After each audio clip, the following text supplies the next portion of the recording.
నమస్తే, welcome to వి3 news. లక్ష్యం సమాజహితం. ఇక వార్తలకు వెళ్లే ముందు ముఖ్యాంశాలు. మున్సిపల్ బడ్జెట్ సమావేశాలు. మున్సిపాలిటీ అభివృద్ధికి కలిసి పనిచేద్దామన్న ఎమ్మెల్యే.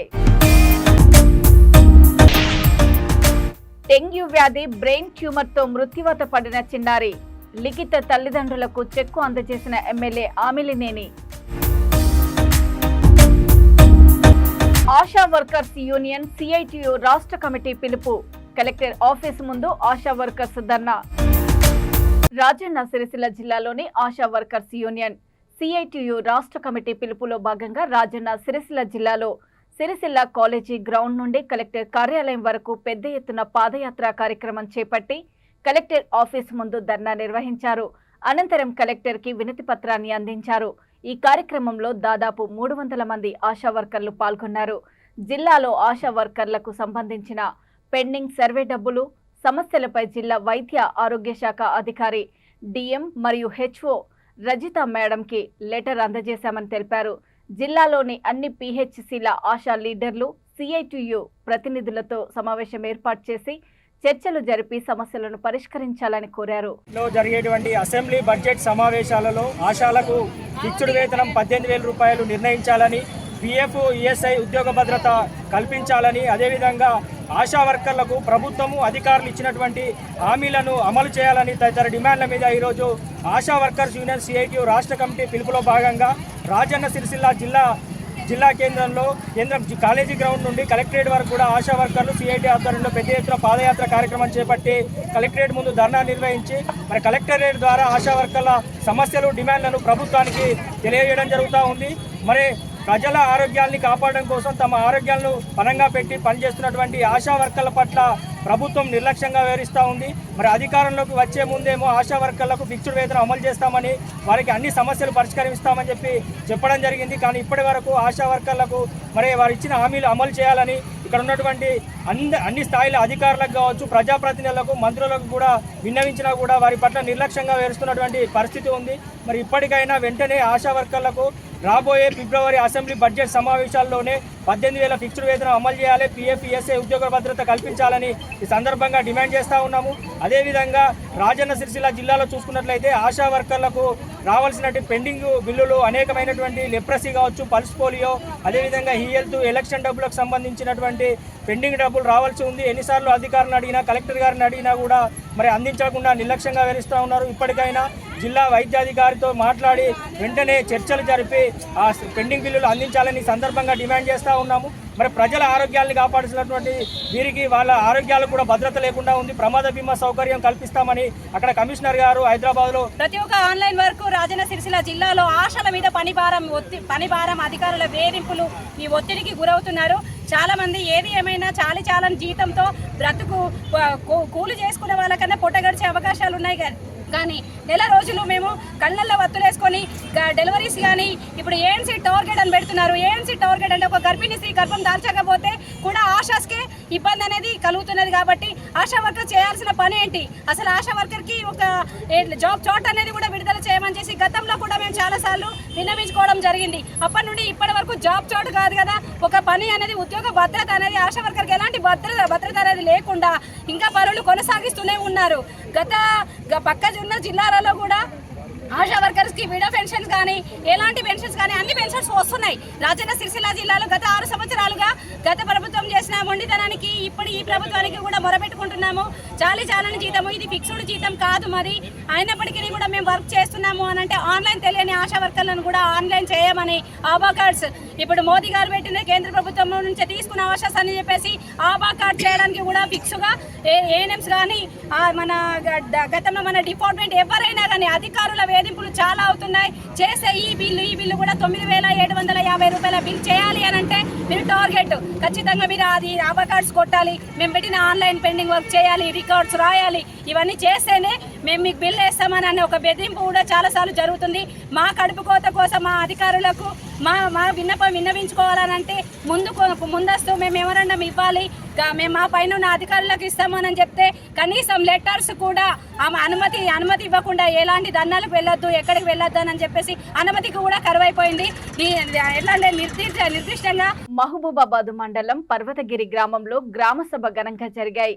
ఈ కార్యక్రమంలో గ్రామసభ కాంగ్రెస్ పార్టీ గ్రామ పార్టీ అధ్యక్షుడు గడిసందు అశోక్ ఆధ్వర్యంలో ఘనంగా జరిగాయి. ఈ కార్యక్రమానికి ముఖ్య అతిథిగా శాసనసభ్యులు డాక్టర్ బుక్య మురళీనాయక్ హాజరయ్యారు.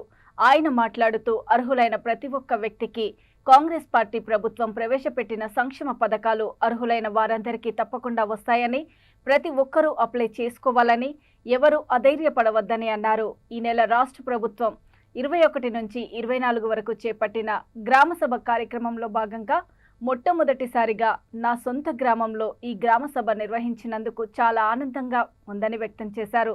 ఈ కార్యక్రమంలో పార్టీ సీనియర్ నాయకులు ముల్క వెంకన్న, రాంపల్లి నరేష్, గండు ప్రభాకర్, అధికారులు, నాయకులు, కార్యకర్తలు పాల్గొన్నారు. మీరు కొంటున్న ప్రతి ఒక్క ఆహార దినుసుల మీద గవర్నమెంట్ ట్యాక్స్ తీసుకుంటా ఉంది. అంటే మీరు కష్టపడి కట్టే సొమ్ముతోనే ప్రభుత్వం నడుస్తూ ఉంది. ఆ సొమ్ము వృధా కాకూడదని మనం కష్టపడి మనం కట్టిన ట్యాక్స్ వల్లనే ప్రభుత్వం నడుస్తూ ఉంది. అది కొంతమంది జమీందారులకే వశమవుతా ఉంది. అట్లా కాకూడదు. నిజంగా ఏ పేద రైతు, ఏ రైతు అయితే వ్యవసాయం చేసుకుంటున్నాడో, వ్యవసాయం చేసుకుంటున్నటువంటి రైతుకు ప్రతి గుంటకు వారికి రైతు భరోసా ఇవ్వాలని ప్రభుత్వం నిర్ణయించింది. రియల్ ఎస్టేట్ చేసే వాళ్ళకి కాదు, అలాగే నాలాలు ఉన్న వాళ్ళకి కాదు, గుట్టలు కొండలు ఉన్న వాళ్ళకి కాకుండా వ్యవసాయాన్నే కూలమానంగా తీసుకొని సేద్యం చేస్తున్నటువంటి రైతులకు ఇబ్బంది కలగకుండా వాళ్లకు పెట్టుబడి సాయం చేయాలనే ఉద్దేశంతోనే ప్రభుత్వం ఈరోజు ఇక్కడ ఒక బృహత్తరమైన కార్యక్రమం ఏర్పాటు చేసింది. మనకు ఈ సంక్షేమ పథకాలన్నీ 26వ తారీఖు నుండి మొదలవుతుంది. 26వ తారీఖు ఇచ్చిన లిస్టే ఫైనల్ కాదు అని మరొకసారి మీరు గమనించాల్సిందిగా కోరుకుంటున్నాను. చాలామంది రైతులు, ఇప్పుడు చాలామంది ఉపాధి హామీలో పనిచేసే వాళ్ళు నా పేరు లేదు చెప్పడం జరిగింది. లిస్టులలో ఎవరి పేరైతే లేదో మీరు రావాల్సిందిగా కోరుతా ఉన్నాం. అదేవిధంగా పేదవాడు ఎప్పుడో ఇంత గతంలో ఇచ్చినటువంటి ఇందిరమ్మ ఇల్లులు కావచ్చు, గుడిసెలు కూలిపోయిన గుడిసెలు ఉండొచ్చు, లేకపోతే సీసీ కాంక్రీట్ స్లాబ్ లేని ఇళ్ళకి ఏదైతే ఉన్నాయో ప్రతి ఒక్కరూ అర్హులే. పార్టీలకు అతీతంగా, కులాలకు అతీతంగా మీకు ఎవరైతే అర్హులున్నారో వాళ్ళందరూ మీరు అప్లై చేసుకోవాల్సిందిగా కోరుతా ఉన్నా. మన ప్రభుత్వం ఈ సంవత్సరం నాకు 3,500 ఇందిరమ్మ ఇల్లు ఇచ్చింది. మరొక సంవత్సరం 3,500 ఇందిరమ్మ ఇల్లు ఇస్తుంది. ఇలా చెప్పుకుంటూ పోతే మన నియోజకవర్గానికే మొత్తం 19 నుంచి 20,000 ఇందిరమ్మ ఇల్లు ఇస్తుంది. దీంతో పాటుగానే గూడూరు మండలం ఏజెన్సీ ప్రాంతానికి అధికంగా ఈ 3,500 ఇందిరమ్మ ఇల్లులే కాదు, అక్కడ ఇంకొక 1,500 నుంచి 2,000 ఇందిరమ్మ ఇల్లు ఇస్తామని చెప్పేసి మన గౌరవ రెవెన్యూ శాఖ మంత్రులు పొంగిలేటి శ్రీనివాసరెడ్డి గారు ఫోన్ చేసి చెప్పడం జరిగింది. మీరు అధైర్యపడకండి, మన సొంత గ్రామం ప్రతి ఒక్కరికి ఇందిరమ్మ ఇల్లు కట్టించే విధంగా, నిజమైన పేదవాడికి, సీసీ కాంక్రీట్ స్లాబ్ లేని వాడికి ప్రతి ఒక్కరికి ఇందిరమ్మ ఇల్లు ఇప్పించే బాధ్యత నాది. ఈ 4 సంవత్సరాల్లో ప్రతి ఒక్కరికి ఇందిరమ్మ ఇల్లు ఇప్పిస్తాను. అందుకనే నిజాయితీతోటి ఎవరికైతే నిజంగా సీసీ స్లాబ్ లేని వాళ్ళు ఎంతమంది ఉన్నారో ప్రతి ఒక్కరు అప్లై చేసుకోవాల్సిందిగా కోరుకుంటున్నాం. రంగారెడ్డి జిల్లా శంషాబాద్ మండలం పరిధిలోని కాచారం గ్రామంలో నిర్వహించిన ప్రజాపాలన కార్యక్రమంలో జిల్లా కలెక్టర్ నారాయణ రెడ్డి పాల్గొన్నారు. ఈ సందర్భంగా మాట్లాడుతూ అర్హులైన లబ్ధిదారులకు జాబితాలో పేర్లు రాని వాళ్ళు దరఖాస్తు చేసుకోవాలని అన్నారు. ప్రజాపాలనలో భాగంగా కాంగ్రెస్ ప్రభుత్వం ఇచ్చిన 4 హామీలు రైతు భరోసా, ఇందిరమ్మ ఇల్లు, ఆత్మీయ భరోసా, రేషన్ కార్డు పథకాలను ఈ నెల 26 నుంచి అమలు చేయాలని ప్రభుత్వం నిర్ణయించిందని తెలిపారు.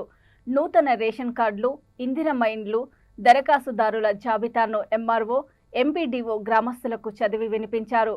ఈ కార్యక్రమంలో RDO Venkata Reddy, MPDO Munni, MRO Ravinder Dutt, మాజీ సర్పంచ్ పోగాకు రాంగోపాల్, పంచాయతీ కార్యదర్శి, అధికారులు, కాచారం గ్రామస్తులు పాల్గొన్నారు.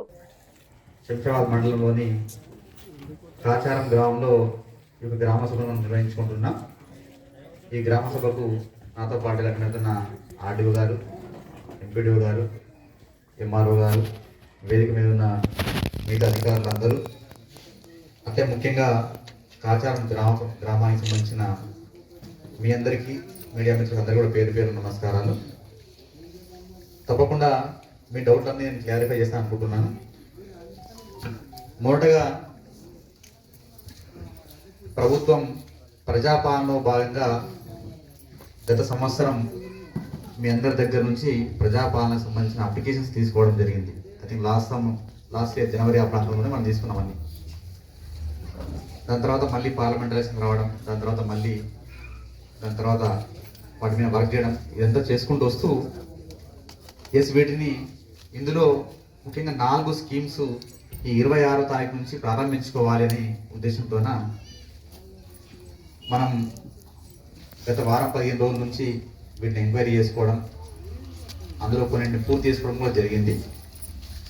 అందులో ముఖ్యంగా ఫస్ట్ రైతు భరోసా సంబంధించి రైతు భరోసా స్కీమ్ను ప్రభుత్వం ఇప్పుడు 26 జనవరి నుంచి ప్రారంభించాలనే ఉద్దేశంతోన ఈరోజు మనం జిల్లా వ్యాప్తంగా కూడా గ్రామ సభలు, అదేవిధంగా వార్డు సభలు నిర్వహించుకుంటున్నాం. ఈరోజు మనం జిల్లా వ్యాప్తంగా 129 వార్డులలో 160 గ్రామాలలో ఈరోజు మనం గ్రామ సభలు నిర్వహించుకుంటున్నాం. మిగతా నుండి చేసుకునే విధంగా 24 కూడా అనుకుంటున్నాం. మోస్ట్లీ 23 వరకే ఈ కార్యక్రమాన్ని, అంటే గ్రామ సభలు కార్యక్రమాన్ని పూర్తి చేసేటట్టు ప్లాన్ చేసుకుంటున్నాం. వాటి తర్వాత వీటిని అంటే గ్రామ సభలో వచ్చే, అంటే ఇక్కడ మనం గ్రామ సభ ఒక ముఖ్య ఉద్దేశం 4 స్కీమ్స్. ఒకటి రైతు భరోసా.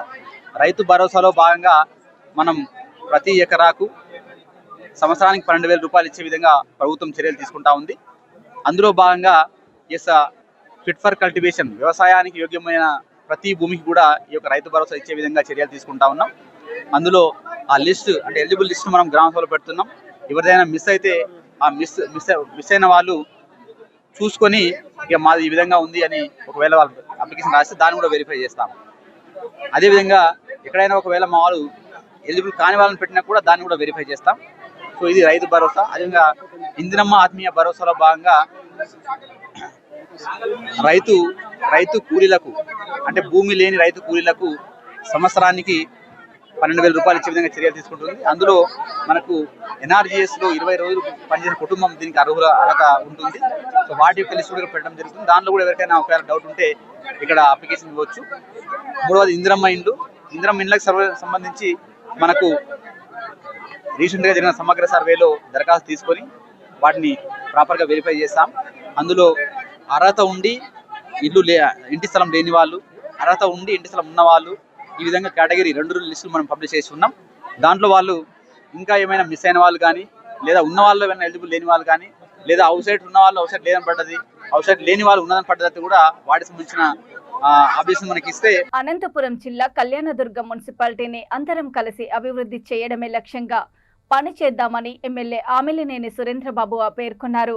మున్సిపాలిటీ కార్యాలయంలో మున్సిపల్ కమిషనర్, చైర్మన్ల సమక్షంలో జరిగిన బడ్జెట్ సమావేశానికి ఎమ్మెల్యే ఆమిలినేని సురేంద్రబాబు హాజరయ్యారు.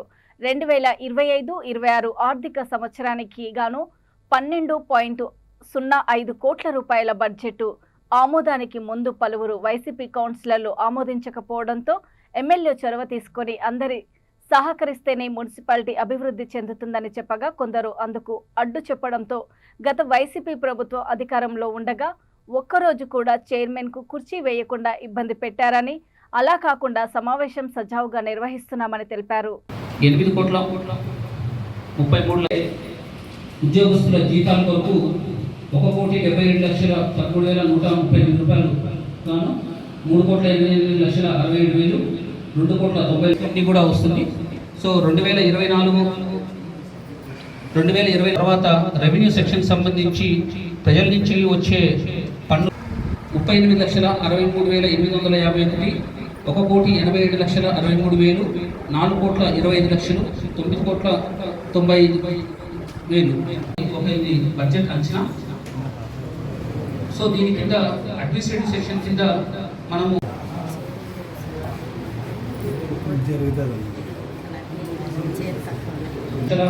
1,000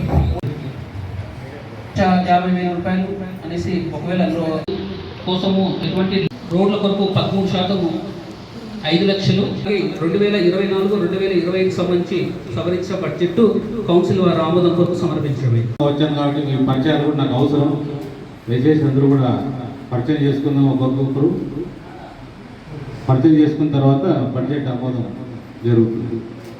నా పేరు ఎరుమల అర్చన, 23వ వార్డు కౌన్సిలర్గా. 24వ వార్డు కౌన్సిలర్. నా పేరు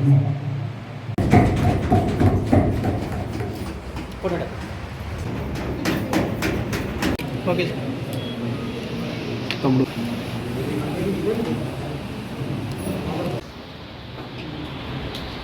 కౌన్సిలర్గా ఎంచుకోబడి ఇక్కడ ప్రాతినిధ్యం వహిస్తున్నారు. మీరు చెప్పినట్టు అభివృద్ధికి మేము సహకరించి ముందుకు పోవాలనే ఆలోచనతో ఉన్నాము. అందరూ కూడా అదే విధంగా ముందుకు పోతారు. రెండో విషయం అంటే కొద్ది వారాలకి మా కౌన్సిలర్ అర్చన అని 23వ కౌన్సిలర్, ఆ అమ్మాయి వెహికల్ మీద కూడా దాడి చేస్తున్నారు. దయచేసి కళ్యాణదుర్గం మన చరిత్రలో ఎంతవరకు ఇటువంటి సంస్కృతి లేదు. ఈ విషయం మీకు కూడా తెలుసు. ఇది ఎందుకో ఎవరో చేస్తారని తెలియదు. దీనిపైన పూర్తి పర్యవేక్షణ చేసి ఈరోజు ఆయనకు కూడా ఈరోజు ఇక్కడ కూర్చోవడం, ఆయనతో ఈరోజు మొదటిసారిగా ఇలా కూర్చొని మొత్తం నాకు తెలిసి సమావేశాలు కూడా ఎన్ని జరగాయో తెలియదు, కానీ అంటే అందరినీ కూర్చోబెట్టి సమావేశాలు జరిగాయా లేదా ఇంకా లేదా అనేది తెలుసుకోవాల్సిన అవసరం ఎంతైనా ఉంది. ఏదేమైనా కూడా ఇది చాలా శుభ పరిణామం. ఇది ఇలాగే కొనసాగితే ఫస్ట్ అందరం కూడా ప్రాంతం మీద అభివృద్ధి పైన దృష్టి సారించి అభివృద్ధి చేసుకుందాం. ఏదైనా అట్లా కాదు ఇంకో రకంగా అనుకుంటే అది మీరే ఆలోచన చేసుకోవాల్సిన అవసరం ఎంతైనా ఉంది. వస్తుంది ఈ విధంగా మన కూరగాయల మార్కెట్ వస్తుంది. చూడండి దగ్గరగా వాళ్ళందరూ కూడా అభివృద్ధికి కావాలని కోరుకున్నారు. వాళ్ళందరూ కూడా మీరందరూ చూశారు. మేము అభివృద్ధిలో వెనకబడిపోయినా మనం అందరం కూడా కలిసిమెలిసి ముందుకు వెళ్దామని చెప్పారు.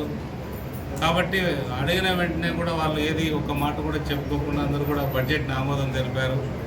ఎందుకంటే గడిచిన పరిస్థితుల్లో మరీ కూడా మనం పోతే మన ప్రాంతం నష్టపోతుందని వాళ్ళు కూడా అర్థమైంది. కాబట్టి వాళ్ళు కూడా పూర్తిగా సహకరిస్తామన్నారు.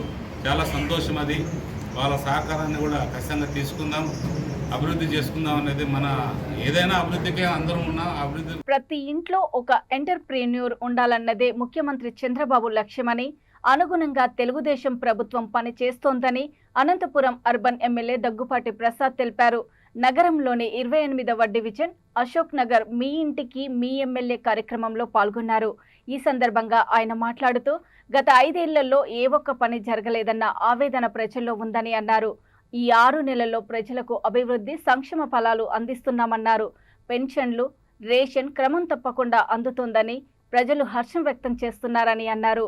మరోవైపు ప్రతి ఇంట్లో చదువుకున్న వారికి ఉద్యోగ, ఉపాధి అవకాశాలు కల్పించడంతో పాటు వారే ఒక పారిశ్రామికవేత్తగా మారే అవకాశాన్ని ప్రభుత్వం కల్పిస్తోందని అన్నారు. ఇందుకోసం 6 ఇండస్ట్రీస్ పాలసీలు తీసుకొచ్చిందని అన్నారు.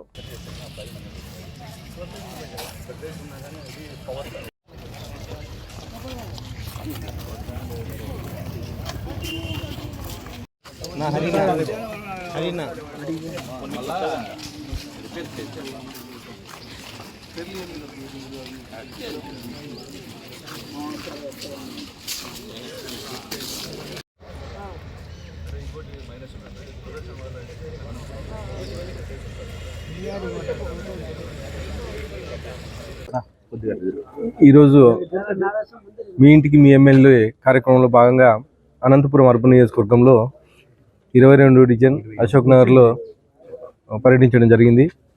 దీనిలో భాగంగా ఇక్కడ గత ప్రభుత్వంలో ఏమీ చేయలేదని చెప్పేసి చెప్తా ఉన్నారు. మేము వచ్చిన 6 నెలల కాలంలోనే ఇంటింటికి పెన్షన్లు అయితే ఏమి, అలాగే రేషన్ అయితే ఏమి, ఎక్కడ ఏ లోటుపాట్లు లేకోకుండా సప్లై చేయడం జరుగుతుంది. దానిలో భాగంగా ఇక్కడ ఖచ్చితంగా వస్తున్నాయా లేదా అని వెరిఫికేషన్ కానీ మా పంచాయతీ, మా సచివాలయం సిబ్బంది, అలాగే మున్సిపల్ సిబ్బంది అంతా చెక్ చేస్తూ ఉన్నారు. అలాగే ఇక్కడ ఉండే డ్రైన్లు అయితే ఏమి, అలాగే ముఖ్యంగా హౌసింగ్ చాలామంది గత ప్రభుత్వంలో మేము అప్లై చేసాము, ఇంతవరకు మాకు ఎక్కడే కానీ ఒక హౌసింగ్ కానీ రాలేదని చెప్పి చెప్పడం జరుగుతూ ఉంది. ఏవైతే ఇప్పుడు మా అర్బన్లో దాదాపు 800 హౌసెస్ రీసెంట్గా మా ముఖ్యమంత్రి వారు నారా చంద్రబాబు నాయుడు శాంక్షన్ చేయడం జరిగింది. ఆ 800 హౌసెస్ కానీ ఇమీడియట్గా కట్టి గ్రౌండ్ ఐదర్లుగా చర్యలు తీసుకుంటామని చెప్పడం జరుగుతుంది. అలాగే మా ముఖ్యమంత్రి నారా చంద్రబాబు నాయుడు గారి పిలుపు మేరకు ఇంటింటికి ఒక ఎంటర్ప్రైన్ తయారు చేయమని చెప్పేసి చెప్పడం జరిగింది. దానిలో భాగంగా 6 ఇండస్ట్రియల్ పాలసీస్ కానీ రిలీజ్ చేయడం జరిగింది. దానిలో భాగంగానే మేము ఇంట్లో ఎవరైతే చదువుకున్న వాళ్ళు ఉన్నారో వాళ్ళ ఏం చేస్తున్నారు అంటే వాళ్ళకి ఏమన్నా వాళ్ళు ఇండస్ట్రీస్ పెట్టే విధంగా ప్రోత్సహించడం కానీ జరుగుతుందని చెప్పేసి తెలియజేస్తూ ఈ అవకాశం ఇచ్చిన అందరికీ ధన్యవాదాలు. అనంతపురం జిల్లాలోని డెంగ్యూ వ్యాధి బ్రెయిన్ ట్యూమర్తో పోరాడి మృత్యువాత పడిన చిన్నారి లిఖిత తల్లిదండ్రులకు 10 లక్షల రూపాయల ముఖ్యమంత్రి సహాయ నిధి చెక్కును అందజేశారు.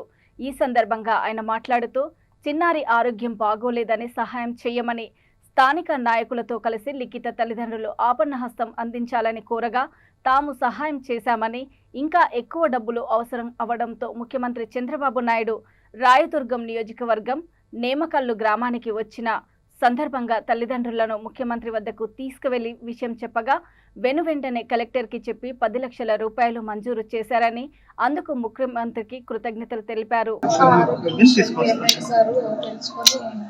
చాలా సహాయపడ్డారు. సీఎం వరకు తీసుకెళ్ళి మా పాపకి ఇంతవరకు ఖర్చు అవుతుందని మేము అడిగినాకి సారు ఎమ్మెల్యే సారు సీఎం దగ్గరికి తీసుకెళ్ళి అక్కడ అడిగి సహాయం చేయించారు. మేము ఎప్పుడు ఎమ్మెల్యే సార్ పడి ఉంటాము.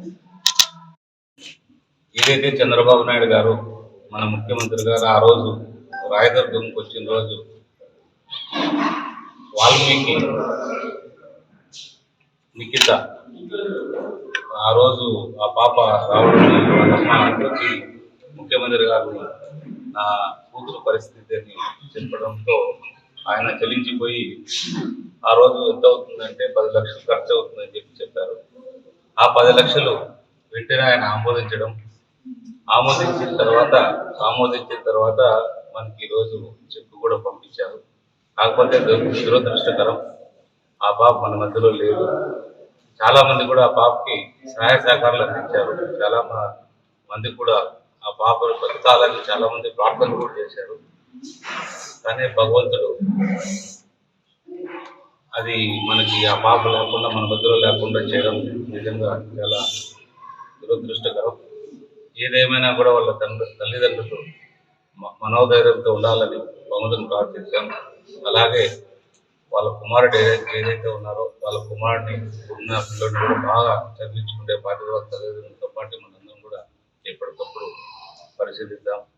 వాళ్ళని ఇక్కడ తీసుకొచ్చిన మన స్కూల్ అధిపతి ఏదైతే ఉందో జ్ఞానభారతి స్కూల్ అధిపతి రమేష్ గారు కూడా ఉన్నారు.